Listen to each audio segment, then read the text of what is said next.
Well, wage negotiations for public servants have officially kicked off at the Public Sector Coordinating Bargaining Council. SABC News economics reporter Katlego Legodi is in studio and he joins me live now. Katlego, thank you so much for your time. An interesting time, I would imagine. So, of course, we know that on Monday, the closing date for the submission of written comments concerning adjustments to the national minimum wage happened. But this is now the Bargaining Council. So you were there in Centurion. Talk to us about who's in the room and how negotiations are and what really are the contentious issues that are possibly being discussed.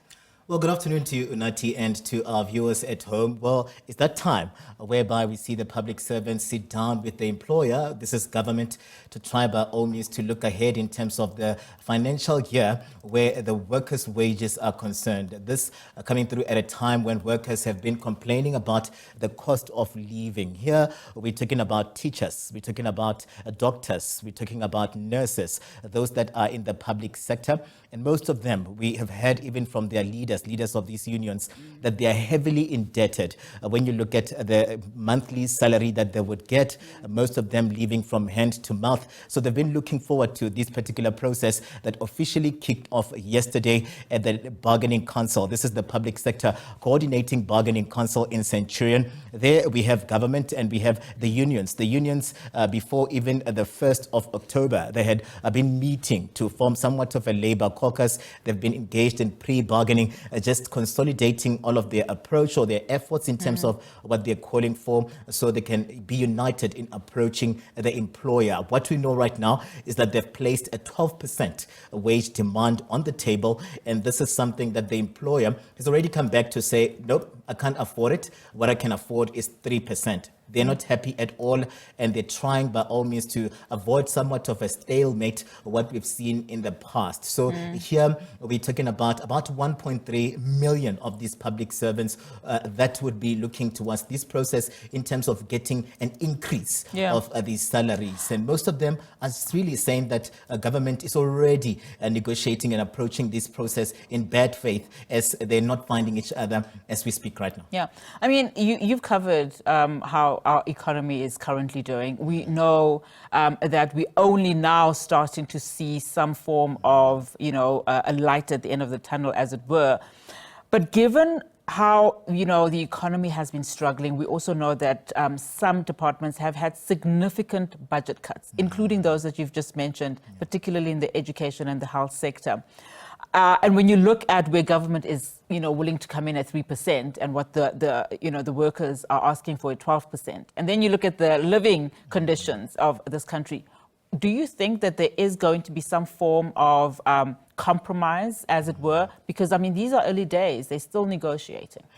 These are early days, but one thing that we've already picked up from the workers is that they are standing resolute to say the employer can afford this. They're saying there's certain concessions that will have to be made here. They are slamming the austerity measures that always are implemented here. You've mentioned what we've seen in the education sector, whereby we are told right now that there are job freezes, and in the future we may even see retrenchment. So they're trying to really safeguard their members against all of these developments. They believe that, really, when you look at it, government can come through, for instance, to minimize the number of security officials that are given to the ministers. And they want really concessions to be made here in terms of some of the benefits that these, top brass or politicians would have here.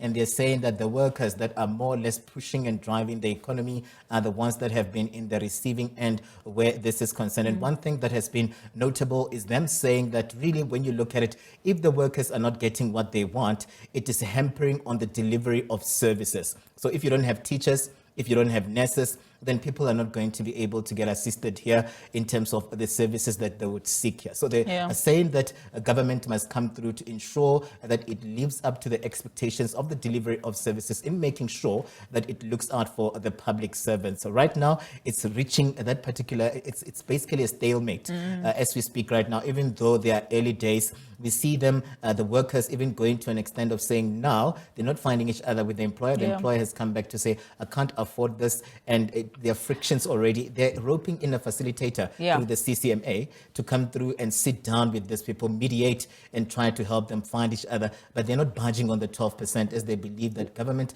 even in the previous years, has negotiated in bad faith, reneged on some of these agreements that have been reached at the bargaining council. As we wrap up very quickly, what are the implications here should they not meet eye to eye? Because we've seen how the municipal wage negotiations just recently have turned, eventually coming to some form of a compromise. But when you look at the public sector and what's currently happening there, and as you rightfully say, in terms of just how these workers have been, carrying the economy, as it were, what are the implications here that we could see, should the negotiator or the facilitator, in fact, not also reach some form of agreement between the two parties? In the past, we've seen industrial action. We've seen the workers downing tools, and that is disastrous then for public service here, even though some of them are priority workers and are not allowed to go on strike. But we've seen them just more or less join forces, go to the streets in terms of just more or less raising their dissatisfaction with how government has done this. So right now, it's still early days for them to be talking about going to the streets, as they believe that that would be a last resort. But the implications are, if they're not finding each other, they'll then go to the street. But also, one thing that is notable here, Onati, is that it's a race against time. Towards the end of October, we'll see the Finance Minister, Ino Godongwana, presenting the mid-term budget policy statement.